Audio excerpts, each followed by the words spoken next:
Welcome back, seekers of the arcanes. Last time, in Chapter 2, we witnessed the awakening of the first seal within the circle of Solomon. The air crackled with power, the veil thinned, and a presence, ancient and vast, answered the call. Tonight we delve deeper into the abyss in Chapter 3, the Infernal Pact. The ritual was complete, the incantations spoken. The air in the chamber grew heavy, cold, a pressure building against the ears, against the very soul.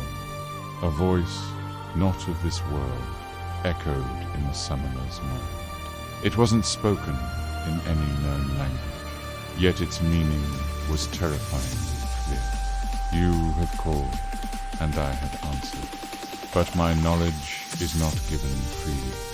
A price must be paid. A pact must be forged. The summoner stood frozen, his heart a frantic drum against his ribs.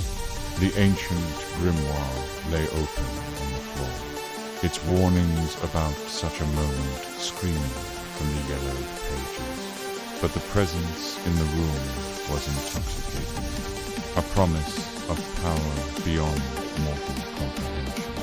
The voice continued, a silken whisper that coiled around his thoughts. A simple exchange, your fleeting existence for secrets that have unmade stars. A drop of blood to seal our bargain. Your soul for everything you desire. Hesitation warred with a burning, insatiable curiosity. He had come this far, risked so much. To turn back now felt like a betrayal of his own ambition. The allure of forbidden knowledge, of understanding the very fabric of reality, was too strong to resist. With a trembling hand, he picked up the silver ritual knife. The cold steel felt alien against his skin. This was the point of no return. A single, sharp intake of breath, and he drew the blade across his palms. A bead of crimson welled up, impossibly dark in the candlelight. As it fell upon the open grimoire, the ink of the ancient text seemed to writhe, to drink in the offering. The voice in his head deepened, laced with a triumphant, chilling satisfaction. The pact is made. A searing, white-hot pain shot up his arm. He cried out, dropping the knife as he clutched his hand. There, burned into his flesh, as if branded by a celestial iron, was the demon's sigil. It glowed with an eerie, internal light, a permanent mark of the contract he had just signed. It was no mere symbol. It was a key, a gateway. And as the pain subsided, the gate was thrown open. His mind was no longer his own.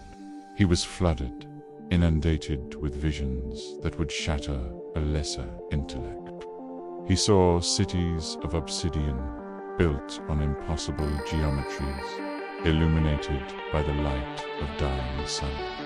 He witnessed wars fought across millennia, where armies of shadows clashed with beams of pure light. He heard the whispers of creation and the screams of entropy, the secrets of the cosmos, the dark truths hidden between the lines of history poured into him like a raging river.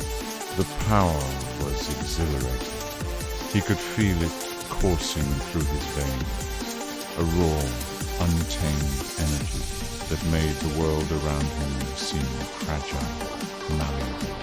He could sense the threads of fate, the hidden currents of influence that governed the lives of men. He could manipulate them, twist them to his will.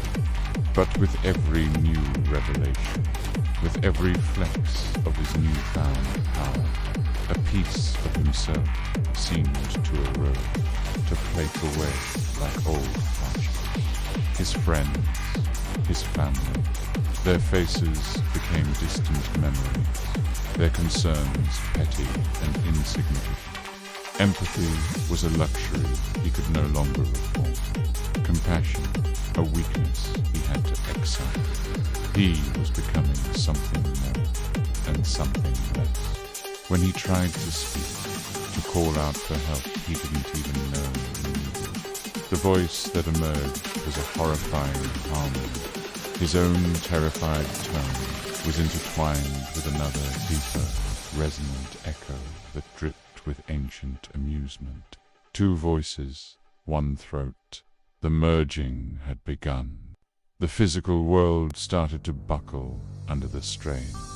The protective circle, once a bastion of safety, flickered and dimmed. The veil between his reality and the demon's realm was no longer just thin. It was tearing. Shadows in the corners of the room stretched and coalesced, taking on forms that defied logic. The very ground beneath his feet began to tremble, a low, guttural groan that resonated from deep within the earth. It wasn't just one seal that had been awakened. His pact, his sacrifice, had acted as a catalyst. Across the globe, other dormant seals, other gateways to the 71 remaining entities began to stir. A chain reaction had been initiated, a domino effect that could not be stopped. The world was poised on the brink of an invasion it wasn't even aware was coming. As the summoner, or what was left of him, stared at his branded hand, the sigil pulsing like a malevolent heart. The demon's laughter filled the chamber. It was not a sound of joy, but of cold, calculating victory.